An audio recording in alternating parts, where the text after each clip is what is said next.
कौन सा लेक्चर है आज?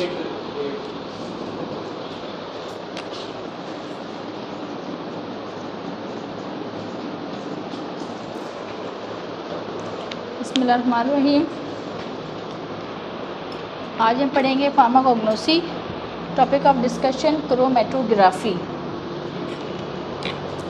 ये तो आप लोगों के लिए बिल्कुल ही एक न्यू टर्म है। पढ़ी है पहले? कोई है फेमिलियर इस टर्म से? हाँ बताइए। हाँ केमिस्ट्री का टॉपिक क्या है? कुछ याद है? Chromatography, thin layer chromatography, exactly experiment. Procedure में हम आप इसमें पढ़ेंगे। प्रोसीजर में आपको एक्सपेरिमेंट याद आ जाएगा। अच्छा जी, chromatography is the process of chemistry in which mixtures of different compounds is separated on the basis of their relative polarity difference। क्या है ये? प्रोसेस है जिसमें मुख्तलिफ जो कंपाउंड्स हैं वो सेपरेट आउट किए जाते हैं on the basis of there relative polarity. What is polarity?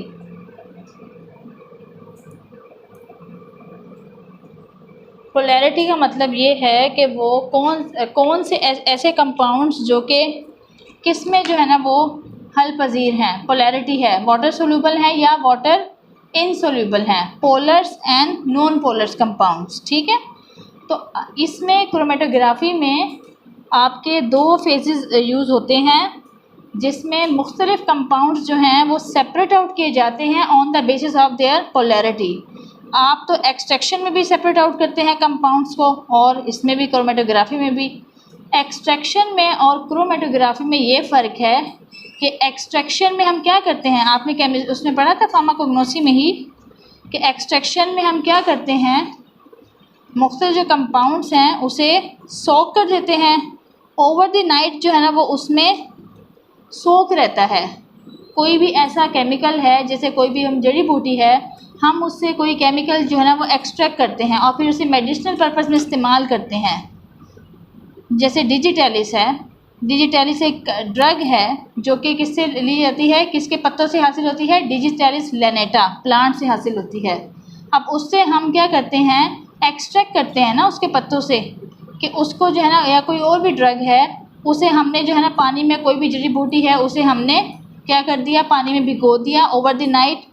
भिगोने के बाद जो है ना उसे हमने जोश दिया, पानी को जोश देने के बाद जो है ना क्या होगा, पानी और वो जड़ी बूटी है आपस में बहुत देर जब वो जो गर्म होने के बाद वो क्या करेगी, उसके जो केमिकल्स हैं वो किस में शामिल हो जाएंगे? पानी में शामिल हो जाएंगे। पानी उसके बाद जो है ना हम उसे क्या कर लेते हैं, छान लेते हैं। तो ये क्या कहलाता है? प्रोसेस एक्सट्रैक्शन कहलाता है।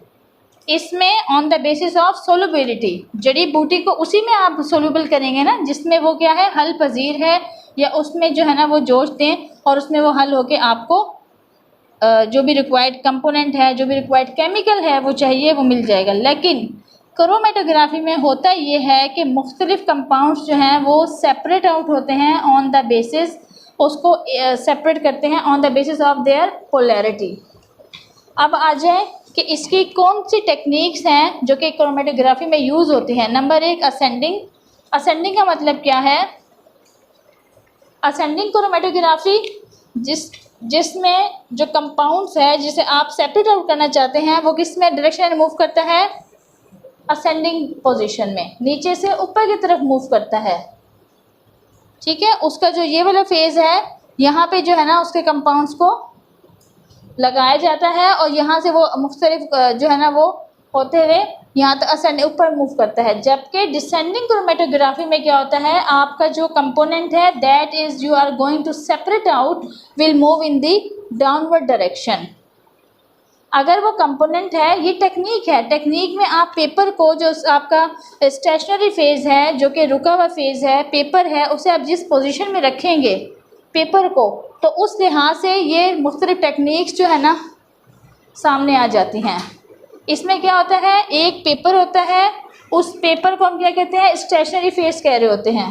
ठीक, उसको आपने जो टेक्निक आप यूज़ कर रहे हैं, अगर उसमें आपने जो केमिकल है वो इस तरह से वो उस पर वो किया है, ड्रॉ किया है वो केमिकल कि वो अगर ऊपर की तरफ मूव करता है वो केमिकल का कंपोनेंट जो है तो वो क्या कहलाता है, असेंडिंग क्रोमेटोग्राफी। डिसेंडिंग क्रोमेटोग्राफी, अगर आपने एक पेपर लिया है सर्कुलर डायरेक्शन में वो मूव करता है कैपिलरी एक्शन के थ्रू, तो वो क्या कहलाता है, circular chromatography. And radial chromatography, वो कंपाउंड जो है ना वो रेडियस की तरह, यहाँ ये जो है ना जैसे आप रेडियस बनाते हैं ना, हाँ इस तरह से, तो वो उसके कहलाता है। सबसे पहले ascending, in the ascending chromatography the solvents tends to move upward and the component of mixture are separated in the form of spots. इसमें जो सॉल्वेंट है आपका, सॉल्वेंट किस में आएगा ये आपको बाद में समझ आएगी, ये बस अभी आप ये दो फेजेस है ना, स्टेशनरी फेज है और मोबाइल फेज है। मोबाइल फेज में जो आप सॉल्वेंट इस्तेमाल कर रहे हैं उसमें आपने केमिकल है जो कि आप सेपरेट आउट करना चाहते हैं वो लगाया, वो उसमें वो अगर अपवर्ड डायरेक्शन में मूव करता है, वो सॉल्वेंट जो आपने दिया है वो सॉल्वेंट अपवर्ड डायरेक्शन में मूव करता है, तो ये क्या कहलाती है। और इसमें जो आपके कंपोनेंट्स हैं वो किस में सेपरेट आउट होते हैं असेंडिंग में, इन द फॉर्म ऑफ स्पॉट्स। ये स्पॉट्स ये मूव कर रहा होता है, जहाँ पे कोई केमिकल आपको सोल्युबिलिटी उसकी नज़र आती है वहाँ पे वो केमिकल ये इस फॉर्म में आपको पता चल जाता है कि यहाँ पे ये केमिकल मौजूद है। इसी तरह से जो डिसेंडिंग क्रोमेटोग्राफी है उसमें क्या करता है, सॉल्वेंट जो है वो किसकी डायरेक्शन में मूव करता है, डाउनवर्ड डायरेक्शन में मूव करता है, लेकिन ये भी किस तरह सेपरेट आउट होते हैं, in the form of spots. Number third है circular chromatography. In the circular chromatography, solvent tend to move in the circular form and the different compound of mixture are separated in the form of ring. In the form U ring बना लेते हैं, बाकायदा you नज़र आता है जैसे ना ये आपने खुद ही बनाया हो, ठीक है। जो सर्कुलर क्रोमेटोग्राफी है इसका नाम ही इसलिए दिया गया है कि सर्कुलर क्रोमेटोग्राफी में जो डिफरेंट जो सॉल्वेंट मॉलिक्यूल हैं वो किस तरह से जब मूव करता है तो वो किस तरह सेपरेट आउट होते हैं, कंपाउंड्स को किस तरह सेपरेट आउट करता है, in the form of ring, ये यू रिंग बन जाते हैं, ठीक है जी। In the radial chromatography the solvent और द मोबाइल फेज, सॉल्वेंट या मोबाइल फेज, सॉल्वेंट है पानी है वो भी मूव करेगा ऊपर की तरफ ना, अगर आपने ड्राई पेपर लिया है सॉल्वेंट में डिप कर दिया वो भी ऊपर की तरफ मूव करेगा। या फिर हम मोबाइल फेज कह रहे हैं, मोबाइल फेज भी क्या करेगा, मोबाइल का मतलब क्या है, जो कि मूवमेंट करेगा, जो कि डिस्टेंस कुछ कवर करेगा। तो मोबाइल फेज या सॉल्वेंट जो है ना वो will move and in the circular form and compound mixture will separate out in the form of arc, in the form of arc, जैसे in the form of arc. इस सूरत में आपका जो रेडियल क्रोमेटोग्राफी है उसमें जो कंपोनेंट्स डिफरेंट आपके वो होंगे सेपरेट आउट होंगे, वो आपको कैसे नजर आएंगे, इन द फॉर्म ऑफ आर्च। ये इनके बेसिक डिफरेंट। अब आ जाए स्टेशनरी फेज क्या होता है क्रोमेटोग्राफी में एंड मोबाइल फेज क्या होता है। आपने ये तो पढ़ लिया कि मोबाइल फेज क्या है, वो क्रोमेटोग्राफी क्या है, टेक्निक है जिसमें मुख्तलिफ कंपोनेंट सेपरेट आउट किए जाते हैं on the basis of their polarity. इसमें 4 तरह की टेक्निक्स यूज होती हैं, ascending, descending, circular and radial. Number 4 इसमें stationary phase. This phase is a component of chromatographic procedure that is non mobile और fixed in known as the stationary phase. Stationary जैसे कि नाम से जाहिर है, स्टेशनरी फेज जैसे कि नाम से जाहिर है कि ये नॉन मोबाइल फेज है, ये हरकत नहीं करेगा। ये वो फेज है जिसे हम टेक्निक इस्तेमाल करते हुए फिक्स कर देते हैं, ये अपनी जगह पे रहता है। ये क्या कहलाता है, मोबाइल फेज होता है। अच्छा वो ये स्टेशनरी फेज कहलाता है। इसमें हम क्या क्या इस्तेमाल कर सकते हैं, अब स्टेशनरी फेज में पेपर यूज़ हो सकता है, टैल्क पाउडर यूज़ हो सकता है, magnesium oxide, aluminium oxide and activated charcoal. ये क्या कहला रहे हैं हमारे स्टेशनरी फेज, ये मूव नहीं करेंगे। अब आ जाए मोबाइल फेज।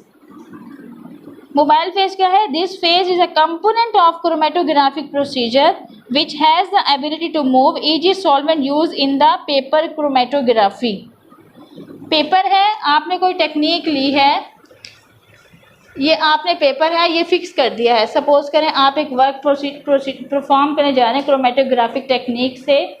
ये एक पेपर है, आपने इस तरह कटिंग कर लिया, सॉल्वेंट में जो है ना इसको डिप किया, यहाँ पे आपने जो केमिकल एक्सट्रैक्ट करना है उसको आपने लगा दिया। ये पेपर इतना सॉल्वेंट में वो है डिप है, आपने जो है ना एक लाइन ली, उसमें आपने केमिकल को लगा दिया। तो जो सॉल्वेंट में डिप करने के बाद ये केमिकल जो मूव करेगा, सॉल्वेंट का मतलब क्या है, सोल्यूशन होगा कोई ना कोई, वो जो है ना मूव करेगा, तो उसे हम क्या कह रहे हैं, मोबाइल फेज। पेपर तो फिक्स है ना, इसलिए इसको हमने क्या कहा है, स्टेशनरी फेज।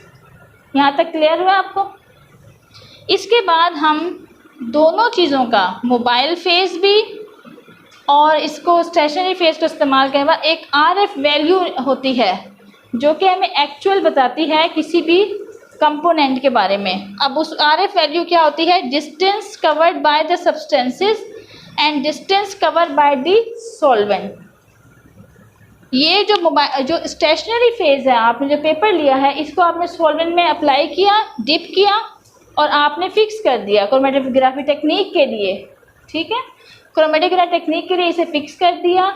ये आपका सॉल्वेंट है। इस जो है ना पेपर पे आपने एक बेस लाइन बनाते हैं, एक बेस लाइन, उसमें आप जो सब्सटेंस है उसे क्या करते हैं, उसका एक ड्रॉप ऐड करते हैं, यहाँ पे उसका एक ड्रॉप यहाँ पे ऐड करते हैं। तो ये सॉल्वेंट और ये ड्रॉप जो आपने केमिकल सेपरेट आउट करना है उसका आपने लिया, तो ये दोनों जो है ना मूव करेंगे। अब ये सॉल्वेंट कहाँ तक गया है और ये जो ड्रॉप है ये कहाँ तक गया है। ठीक है, इन दोनों का जो डिस्टेंस कवर किया होता है उसे हम मेजर कर लेते हैं कि जो सॉल्वेंट ने मूव किया कितना और इसने मूव किया, तो उससे हमें एक RF वैल्यू आ जाती है। ठीक है, टाइप्स ऑफ क्रोमेटोग्राफी। अब आ जाए इसकी कितनी टाइप्स होती है क्रोमेटोग्राफी की। Paper chromatography, thin layer chromatography and the column chromatography. अब पेपर क्रोमेटोग्राफी जैसा कि नाम से जाहिर है, इसमें जो स्टेशनरी फेज है वो क्या कहलाता है, पेपर होता है। मोबाइल फेज क्या होता है, कोई भी सॉल्वेंट हो सकता है, इथेनॉल हो सकता है, वाटर हो सकता है, कैम्फर हो सकता है, कोई भी वो हो गया। प्रोसीजर क्या है इसका, सबसे पहले हम लेंगे क्रोमेटोग्राफिक पेपर और उसको हम मुख्तलिफ स्टाइल में कट कर लेंगे, जैसी हमें करनी है। असेंडिंग में कट करना है, पेपर को हमने लिया, सपोज करें ये हम पेपर ले लेते हैं एक,